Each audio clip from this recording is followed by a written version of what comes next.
Ички иштер министрлигинин кызматкерлеринин жүргүзгөн ыкчам издөө иш-чараларынын натыйжасында 2 адамды өлтүрүүгө шектүү жаран кармалды.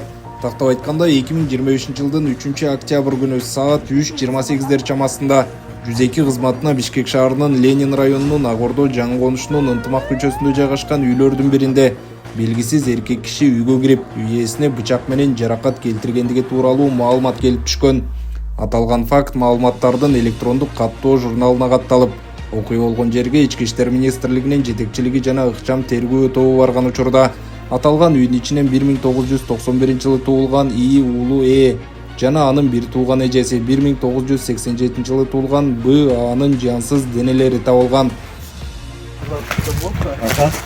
Взял, положил одну сюда, потом другую сюда, потом забрался сюда.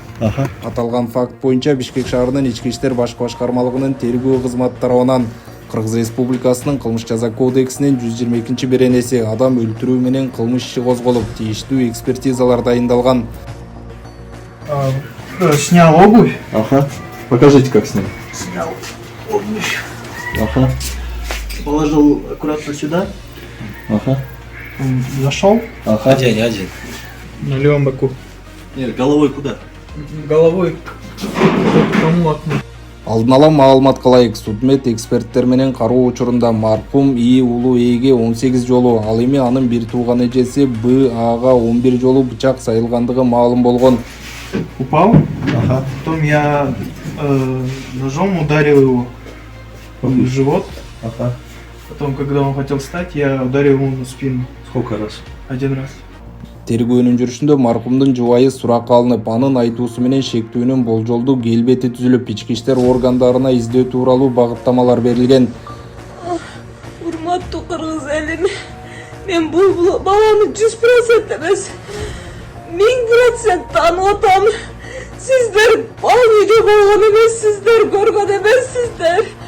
Бул кылмыш иши Ички иштер министрлигинин жетекчилигинин көзөмөлүнө алып, тиешелүү кызматтарга кылмыштын бетин ыкчам ачуу боюнча тапшырмалар берилген. Милиция кызматкерлери тарабынан аймактагы видео камералар текшерилип, ар бири дыкат карала баштаган.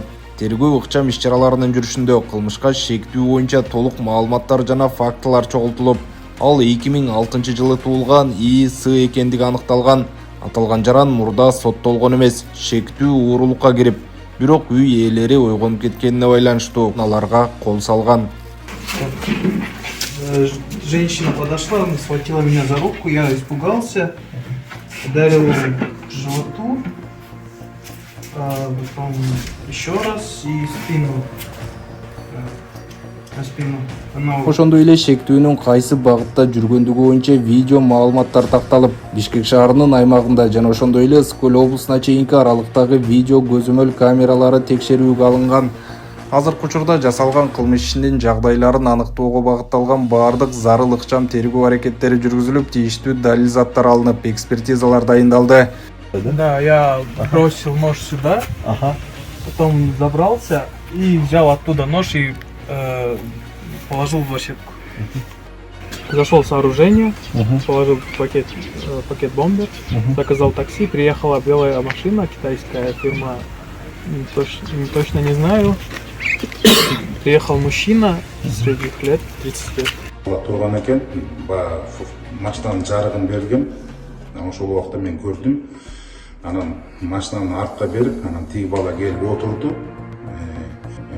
Гагарина менен Бакаеванын кездешинен оңго бурул деди, ошол жерден бурулуп, ошол жерден токтотуп. Анан мага 300 сом акчасын берди, анан түшүп кетти. Ички иштер министрлиги кылмышты ачууда жана көрсөтүлгөн колдоолор үчүн баардык жарандарга ыраазычылык билдирет.